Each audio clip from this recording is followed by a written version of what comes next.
গোটেই ৰাইজে জনগণে যি আন্দোলন সৃষ্টি কৰিছিল তাৰ প্ৰতি হাই প্ৰতিবন্ধ স্বীকাৰ কৰিছে গৃহ বিভাগে। আজি আমি প্ৰথমৰ পৰা কৈ আহিছিলোঁ যেন শিক্ষক খাইৰুল ইছলাম ভাৰতীয় নাগৰিক হয় আৰু প্ৰকৃত ভাৰতীয়ক তেখেতসকলে হাৰাশাস্তি কৰাটো সত্য বুলি আজি প্ৰমাণিত হ'ল।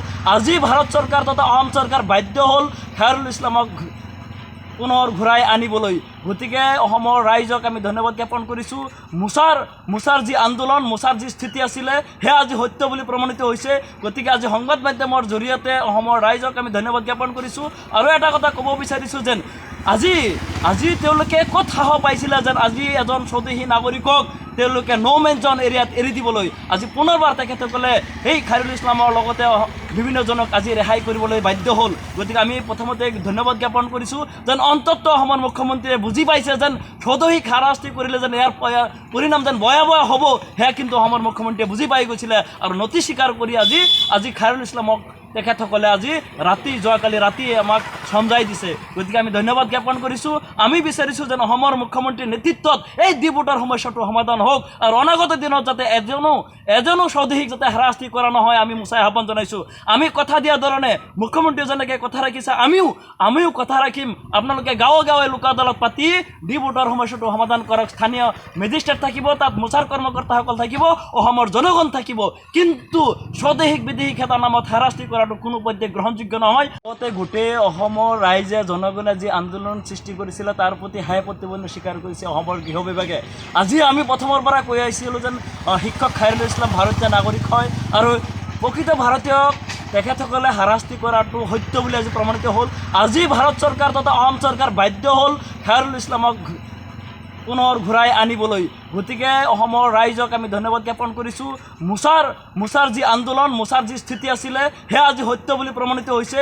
গতিকে আজি সংবাদ মাধ্যমৰ জৰিয়তে অসমৰ ৰাইজক আমি ধন্যবাদ জ্ঞাপন কৰিছোঁ। আৰু এটা কথা ক'ব বিচাৰিছোঁ যেন আজি তেওঁলোকে ক'ত সাহস পাইছিলে যেন আজি এজন স্বদেশী নাগৰিকক তেওঁলোকে মেন জন এৰিয়াত এৰি দিবলৈ। আজি পুনৰবাৰ তেখেতসকলে সেই খাইৰুল ইছলামৰ লগতে বিভিন্নজনক আজি ৰেহাই কৰিবলৈ বাধ্য হ'ল। গতিকে আমি প্ৰথমতে ধন্যবাদ জ্ঞাপন কৰিছোঁ যেন অন্ততঃ অসমৰ মুখ্যমন্ত্ৰীয়ে বুজি পাইছে যেন স্বদেশীক হাৰাশাস্তি কৰিলে যেন ইয়াৰ পৰিণাম যেন ভয়াৱহ হ'ব, সেয়া কিন্তু অসমৰ মুখ্যমন্ত্ৰীয়ে বুজি পাই গৈছিলে আৰু নতি স্বীকাৰ কৰি আজি খাইৰুল ইছলামক তেখেতসকলে যোৱাকালি ৰাতি আমাক সমজাই দিছে। গতিকে আমি ধন্যবাদ জ্ঞাপন কৰিছোঁ।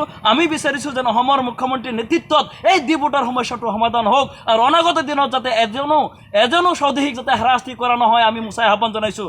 আমি কথা দিয়া ধৰণে মুখ্যমন্ত্ৰীয়ে যেনেকৈ কথা ৰাখিছে আমিও কথা ৰাখিম। আপোনালোকে গাঁৱে লোক আদালত পাতি ডিপুটাৰ সমস্যাটো সমাধান কৰক। স্থানীয় মেজিষ্ট্ৰেট থাকিব, তাত মোচাৰ কৰ্মকৰ্তাসকল থাকিব, অসমৰ জনগণ থাকিব, কিন্তু স্বদেশীক বিদেশীক এটা নামত হাৰাশাস্তি কৰাটো কোনো পধ্যে গ্ৰহণযোগ্য নহয়।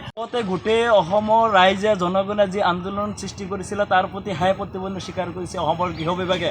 আজি আমি প্ৰথমৰ পৰা কৈ আহিছিলোঁ যেন শিক্ষক খাইৰুল ইছলাম ভাৰতীয় নাগৰিক হয় আৰু প্ৰকৃত ভাৰতীয়ক তেখেতসকলে হাৰাশাস্তি কৰাটো সত্য বুলি আজি প্ৰমাণিত হ'ল।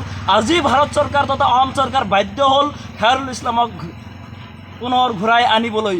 গতিকে অসমৰ ৰাইজক আমি ধন্যবাদ জ্ঞাপন কৰিছোঁ। মোচাৰ যি আন্দোলন, মোচাৰ যি স্থিতি আছিলে সেয়া আজি সত্য বুলি প্ৰমাণিত হৈছে। গতিকে আজি সংবাদ মাধ্যমৰ জৰিয়তে অসমৰ ৰাইজক আমি ধন্যবাদ জ্ঞাপন কৰিছোঁ।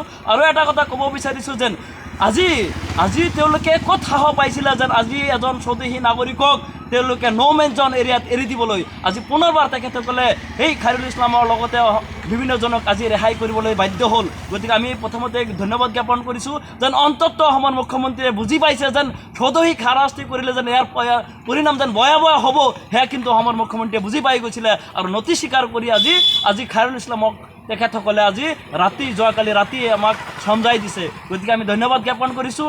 আমি বিচাৰিছোঁ যেন অসমৰ মুখ্যমন্ত্ৰীৰ নেতৃত্বত এই ডিপুটাৰ সমস্যাটো সমাধান হওক আৰু অনাগত দিনত যাতে এজনো স্বদেশীক যাতে হাৰাশাস্তি কৰা নহয় আমি মোচাই আহ্বান জনাইছোঁ। আমি কথা দিয়া ধৰণে মুখ্যমন্ত্ৰীয়ে যেনেকৈ কথা ৰাখিছে আমিও কথা ৰাখিম। আপোনালোকে গাঁৱে লোক আদালত পাতি ডিপুটাৰ সমস্যাটো সমাধান কৰক। স্থানীয় মেজিষ্ট্ৰেট থাকিব, তাত মোচাৰ কৰ্মকৰ্তাসকল থাকিব, অসমৰ জনগণ থাকিব, কিন্তু স্বদেশীক বিদেশীক এটা নামত হাৰাশাস্তি কৰাটো কোনো পধ্যে গ্ৰহণযোগ্য নহয়।